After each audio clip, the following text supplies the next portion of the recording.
We are live. Excellent. All right. Hey, everyone. Welcome back to our live reading of a classic work series. I did not read yesterday, even though I intended to. There were things that we were doing, and so it was a bit late, and I did not get to read like I wanted. So sorry about that, but I will be reading today. So we're going to continue in 5 Weeks in a Balloon by Jules Verne. Hopefully, there will be some live viewers to join us here shortly, but for those of you who are not live, you can just go ahead and watch, and here, the other people would have to rewatch it in order to hear this beginning section. So let's go ahead. We're in chapter 16, which has about 6 pages or so.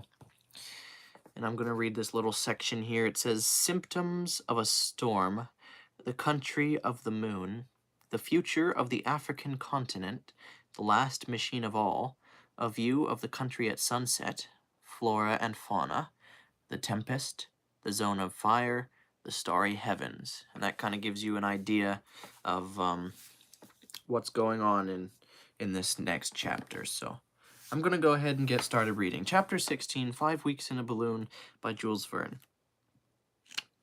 See, said Joe, what comes of playing... I think this is a... Oh, I was about to say, I think this is going to be a question, but it's not a question.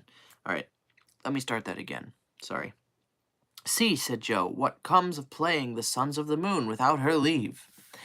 She came near serving us an ugly trick. But say, master, did you damage your credit as a physician? Yes, indeed, chimed in the sportsman. What kind of a dignitary was this Sultan of Kazeh? An old half-dead man, replied the doctor, whose loss will not be very severely felt. But the moral of all this is that honors are fleeting, and we must not take too great a fancy to them. So much the worse, rejoined Joe. I liked the thing, to be worshipped. Play the god as you like. Why, what would anyone ask more than that?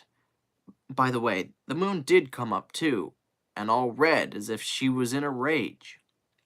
While the three friends went on chatting of this and other things, and Joe examined the luminary of night from an entirely novel point of view, the heavens became covered with heavy clouds to the northward, and the lowering masses assumed a most sinister and threatening look. Quite a smart breeze, found about 300 feet from the earth, drove the balloon toward the north-northeast, and above it, the blue vault was clear, but the atmosphere felt close and dull. The aeronauts found themselves at about 8 in the evening in 32 degrees 40 minutes east longitude and 4 degrees 17 minutes latitude. The atmospheric currents, under the influence of a tempest not far off, were driving them at the rate of from 30 to 35 miles an hour. The undulating and fertile plains of Mafudo were passing swiftly beneath them. The spectacle was one worthy of admiration, and admire it they did. We are now right in the country of the moon, said Dr. Ferguson, for it has retained the name that antiquity gave it, undoubtedly, because the moon has been worshipped there in all ages. It is really a superb country. It would be hard to find more splendid vegetation. If we found the like of it around London, it would not be natural, but it would be very pleasant, put in Joe. Why is it that such savage countries get all these fine things? And who knows, said the doctor, that this country may not one day become the center of civilization? The races of the future may repair hither, when Europe shall have become exhausted in the effort to feed her inhabitants. Do you think so, really? Asked Kennedy. Undoubtedly, my dear Dick. Just note the progress of events. Consider the migrations of races, and you will arrive at the same conclusion, assuredly. Asia was the first nurse of the world, was she not? For about 4,000 years she travailed. She grew pregnant, she produced, and then, when stones began to cover the soil where the golden harvest sung by Homer had flourished, her children abandoned her exhausted and barren bosom. You next see them precipitating themselves over young and vigorous Europe, which has nourished them for the last 2,000 years. But already her fertility is beginning to die out. Her productive powers are diminishing every day. Those new diseases that annually attack the products of the soil, those defective crops, those insufficient resources, are all signs of a vitality that is rapidly wearing out and of an approaching exhaustion. Thus, we already see the millions rushing to the luxuriant bosom of America as a source of help, not inexhaustible indeed, but not yet exhausted. In its turn, that new continent will grow old. Its virgin forests will fall before the axe of industry, and its soil will become weak through having too fully produced what we have demanded of it. Where two harvests bloom every year, hardly one will be gathered from a soil completely drained of its strength. Then, Africa will be there to offer to new races the treasures that for centuries have been accumulating in her breast. Those climates, now so fatal to strangers, will be purified by cultivation and by drainage of the soil, and those scattered water supplies will be gathered in one common bed to form an artery of navigation. Then this country over which we are now passing, more fertile, richer, and fuller of vitality than the rest, will become some grand realm where more astonishing discoveries than steam and electricity will be brought to light. Ah, sir, said Joe, I'd like to see all that. You got up too early in the morning, my boy. Besides, said Kennedy, that may prove to be a very dull period when industry will swallow up everything for its own profit. By dint of inventing machinery, men will end up being eaten up by it. I have always fancied that the end of the earth will be when some enormous boiler, heated to 3,000 millions of atmospheric pressure, shall explode and blow up our globe. And I add that the Americans, said Joe, will not have been the last to work at the machine. In fact, assented the doctor, they are great boiler makers. But, without allowing ourselves to be carried away by such speculations, let us rest content with enjoying the beauties of this country of the moon, since we have been permitted to see it. The sun, darting his last rays beneath the masses of heaped-up cloud, adorned with a crest of gold, the slightest inequalities of the ground below, gigantic trees, arborescent bushes, mosses on the even surface, all had their share of this luminous effulgence. The soil, slightly undulating here and there, rose into little conical hills. There were no mountains visible on the horizon. Immense brambly palisades, impenetrable hedges of thorny jungle separated the clearings, dotted with numerous villages, and immense euphorbia surrounded them with natural fortifications, interlacing their trunks with the coral-shaped branches of the shrubbery and undergrowth. I'm going to take a quick break to look at what's going on here in the chat.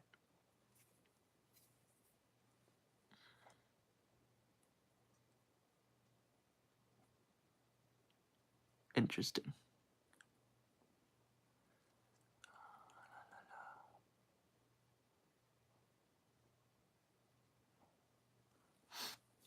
Okay. I'm going to keep reading now. Ere long, the Malagaziri, the chief tributary of Lake Tanganyika, was seen winding between heavy thickets of verdure, offering an asylum to many watercourses that spring from the torrents formed in the season of freshets, or from ponds hollowed in the clayey soil. To observers looking from a height, it was a chain of waterfalls thrown across the whole western face of the country. Excuse me. Animals with huge humps were feeding in the luxuriant prairies, and were half hidden sometimes in the tall grass, spreading forests in bloom, redolent of spicy perfumes, presented themselves to the gaze like immense bouquets. But in these bouquets, lions, leopards, hyenas, and tigers were then crouching for shelter from the last hot rays of the setting sun.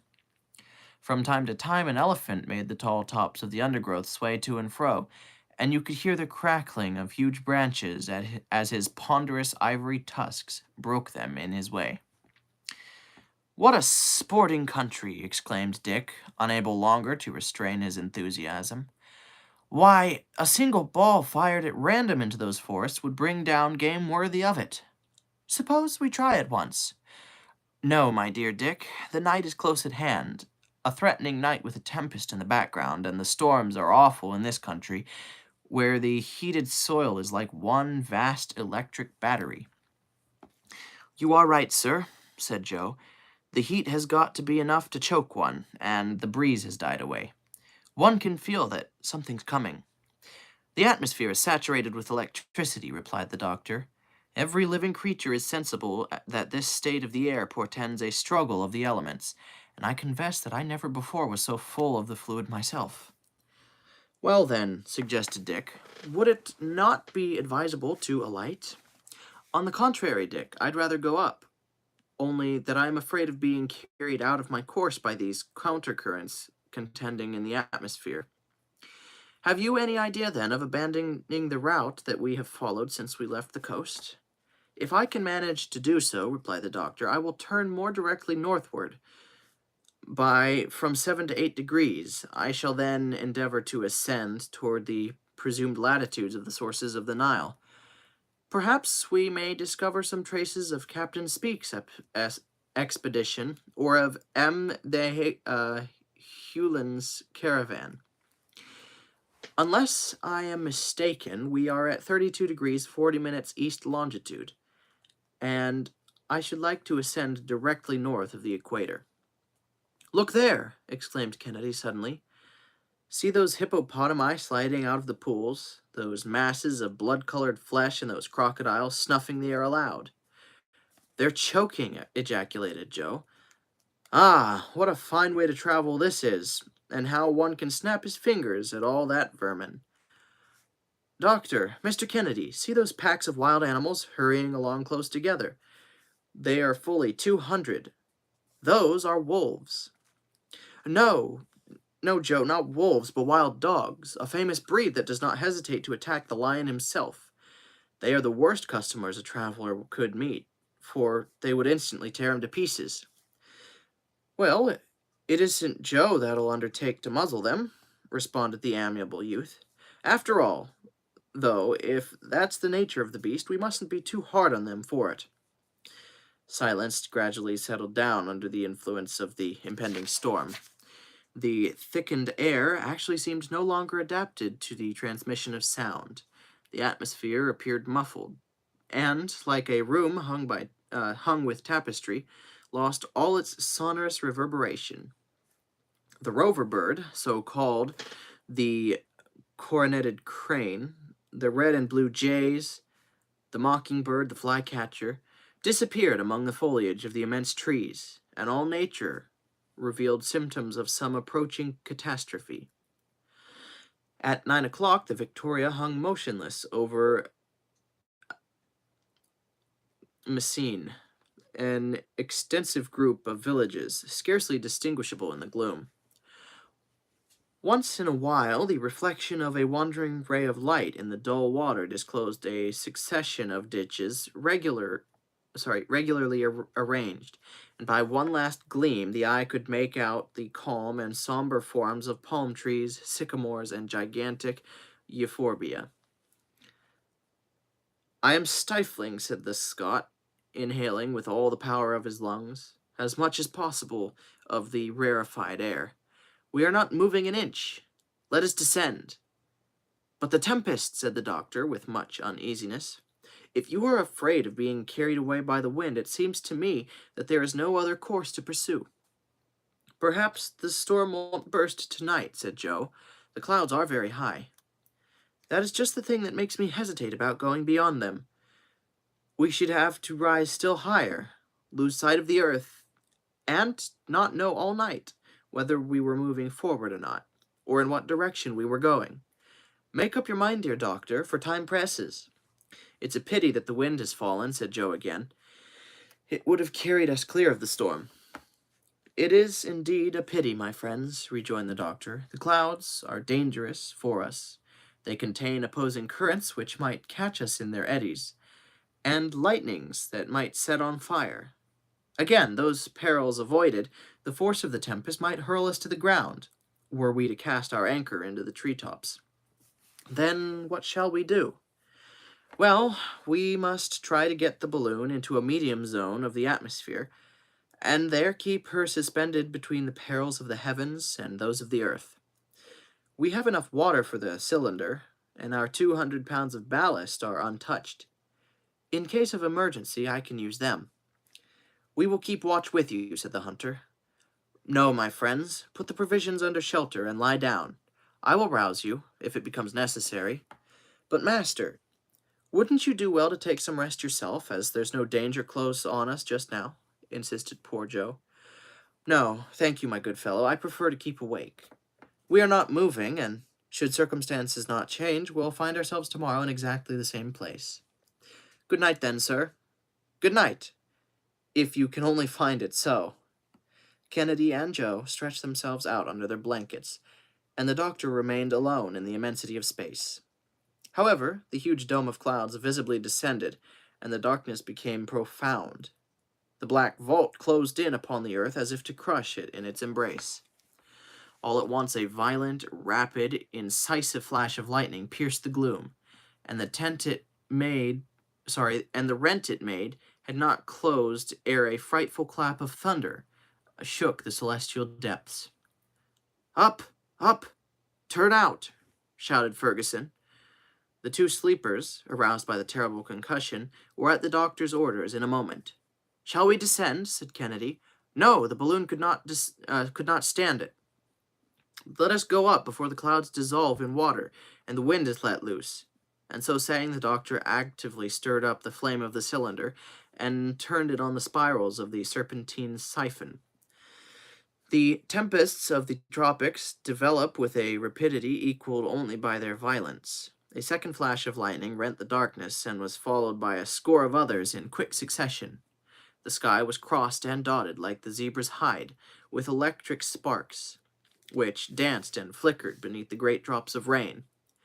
We have delayed too long, exclaimed the doctor. We must now pass through a zone of fire, with our balloon filled as it is with inflammable gas. But let us descend, then. Let us descend, urged Kennedy. The risk of being struck would be just about even, and we should soon be torn to pieces by the branches of the trees. We are going up, doctor. Quicker, quicker still. In this part of Africa, during the equatorial storms, it is not rare to count from 30 to 35 flashes of lightning per minute. Excuse me. The sky is literally on fire, and the crashes of thunder are continuous. The wind burst forth with frightful violence in this burning atmosphere. It twisted the blazing clouds. One might have compared it to the breath of some gigantic bellows, fanning all this conflagration. Dr. Ferguson kept his cylinder at full heat, and the balloon dilated and went up, while Kennedy, on his knees, held together the curtains of the awning. The balloon whirled round wildly enough to make their heads turn, and the aeronauts got some very alarming jolts, indeed, as their machine swung and swayed in all directions. Huge cavities would form in the silk of the balloon as the wind fiercely bent it in, and the stuff fairly cracked like a pistol as it flew back from the pressure. A sort of hail, preceded by a rumbling noise, hissed through the air and rattled on the covering of the Victoria. The latter, however, continued to ascend, while the lightning described tangents to the convexity of her circumference. But she bore on, right through the midst of the fire. God protect us, said Dr. Ferguson solemnly. We are in his hands. He alone can save us. But let us be ready for every event, even for fire. Our fall could not be very rapid. The doctor's voice could scarcely be heard by his companions, but they could see his countenance calm as ever, even amid the flashing of the lightnings. He was watching the phenomena of phosphorescence produced by the fires of St. Elmo that were now skipping to and fro along the network of the balloon. The latter whirled and swung, but steadily ascended, and, ere the hour was over, it had passed the stormy belt. The electric display was going on below it like a vast crown of artificial fireworks suspended from the car. Then they enjoyed one of the grandest spectacles that nature can offer to the gaze of man. Below them, the tempest. Above them, the starry firmament, tranquil, mute, impassable, with the moon projecting her peaceful rays over these angry clouds. Dr. Ferguson consulted the barometer. It announced 12,000 feet of elevation. It was then 11 o'clock at night. Thank heaven all danger is past. All we have to do now is to keep ourselves at this height, said the doctor. Oh, it was frightful, remarked Kennedy. Oh, said Joe, it gives a little variety to the trip. And I'm not sorry to have seen a storm from a trifling distance up in the air. It's a fine sight. That's the end of chapter 16. That was a good one. I figured they would probably pass through a storm cloud before too long. Alright. Well, anyway, thank you all for joining me to listen to 5 Weeks in a Balloon. I don't remember how many chapters are in this book, but if I were to guess, we're around halfway through. I think there's 180 pages, and we're 60 pages through. So maybe we're a third of the way through, rather. I'm gonna stop reading now. Before I turn this thing off, I don't think I mentioned this, but I have a book now, a Bible reading schedule. I know I had mentioned something about it, and I had said that it was published, but I don't think I showed y'all a copy of it. So I have my own little copy here. And if you look inside, it's not quite formatted properly. I still need to go through, but it's got some things in there. The font is not quite right, and the spacing maybe is not right. And I don't know how to add in page numbers just yet. I'm still learning. I even signed my own copy just because I could. But anyway, I do have this out. It's a Bible reading schedule, so if you need a schedule to help you read through the Bible, consider getting this. It's available on Amazon for not very much. It's $10 for ebook, $12, I think, for paperback, and then hardback is $16 or so. So not much. Maybe a little bit expensive, but then again, the cost of printing gets taken out of whatever I might earn from it, so I have to make at least a little bit from it. But I thought I would show you all that since I do have a copy here with me. So now I'm going to turn this thing off, so thanks for sticking around to the end, and y'all have a good night. God bless.